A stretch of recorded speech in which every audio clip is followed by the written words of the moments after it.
Hey दोस्तों, this is Sanju from Anjali's Unisex Salon and Academy Teliagan. Today I'm going to show you type of hair sections. This one is called profile section and this one is called radial section. It also called ear to ear section. The same is other side. You have to hold hair tightly and clip the hairs. This is 4 basic sections and this one called horizontal section.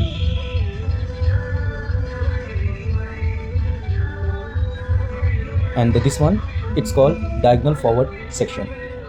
It helps you a lot in hair cutting and hair coloring, highlighting and other things which you will do. And this one called diagonal back section.